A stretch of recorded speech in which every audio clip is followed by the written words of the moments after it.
Bonjour tout le monde, j'espère que vous allez bien. Je vous propose une activité de lecture adressée aux élèves de la 3e année du cycle secondaire collégial. Ce cours est intitulé « Chute et situation finale de la nouvelle policière ». Tout d'abord, on va commencer avec un petit rappel des étapes du récit de la nouvelle policière dans notre cas. Alors, un récit commence avec une situation initiale qui représente le début de l'histoire, dans laquelle on trouve le personnage principal, le lieu, le temps et le contexte de l'histoire. Ensuite, un élément perturbateur, ce qu'on a appelé le problème. Après viennent les péripéties. Alors les péripéties, comme on l'avait vu, ce sont les actions ou bien les événements que le personnage principal suit afin de trouver une solution à l'élément perturbateur. Et enfin, le dénouement qui représente la chute et la situation finale de l'histoire. Alors, ce dénouement, il nous donne le résultat, ou bien ce qu'on appelle la solution, à quoi? Très bien, au problème rencontré au début.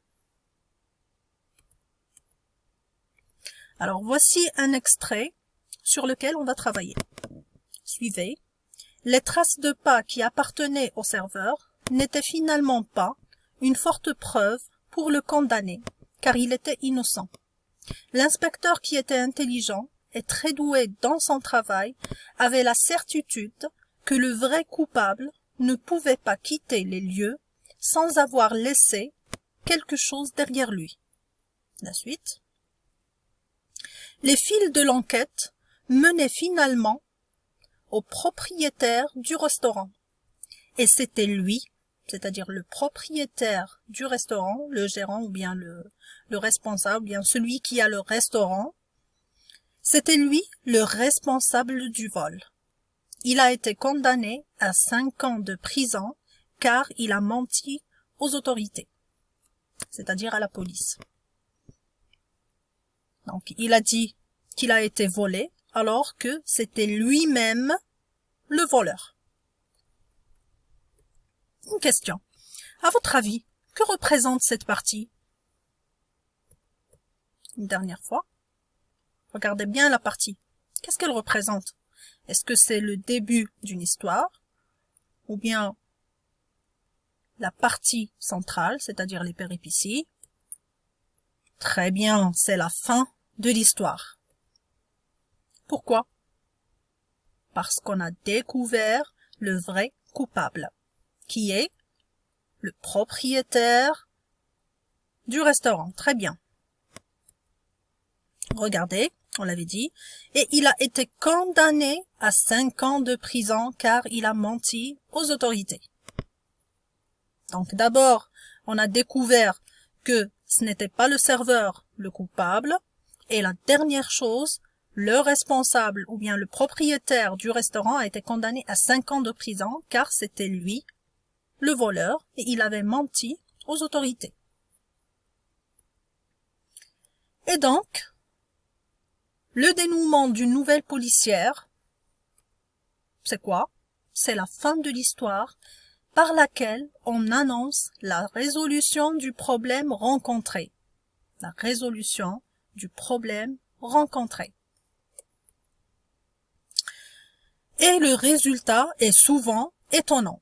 Souvent étonnant. C'est-à-dire, on est surpris du résultat. Comme dans notre cas, ce qu'on vient de lire. Au début, on croyait qu'il y avait un voleur extérieur, c'est-à-dire quelqu'un de l'extérieur qui a volé le restaurant, alors qu'à la fin, on a découvert que c'était le propriétaire qui avait volé son propre restaurant. Et donc, ce résultat est souvent quelque chose à laquelle on ne s'y attend pas. On ne s'y attend pas à cette fin. On est surpris. Alors, je retiens. Le dénouement est l'événement qui met fin à l'histoire. C'est la fin de l'histoire. Alors, dans la nouvelle policière, la situation finale représente. Qu'est-ce qu'elle représente? Un fait inattendu, c'est-à-dire quelque chose qu'on n'attend pas. C'est ce qu'on appelle la chute. La chute, c'est la fin inattendue. C'est-à-dire, on pense à quelque chose et à la fin, on trouve une autre chose. Et cette fin vise à créer chez le lecteur un sentiment qui pourrait être. Alors, lorsqu'on arrive à la chute, ou bien à la fin de l'histoire, le lecteur, il a un sentiment. Alors, ce sentiment, il pourrait être un éclat de rire. C'est-à-dire, il est heureux à la fin. Une larme.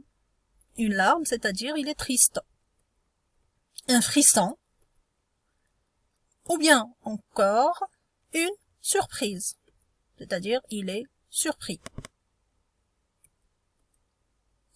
Alors, je vous propose la fin, là, bien une fin à la nouvelle policière vue en classe, intitulée La nuit des vampires.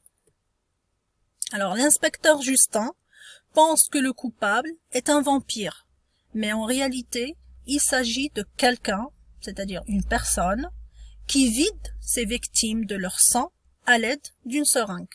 C'est-à-dire, il n'y avait pas de vampire, c'était tout simplement un être humain qui utilisait les seringues pour vider ses victimes de leur sang et faire penser à la police que c'était un vampire, alors que c'était faux.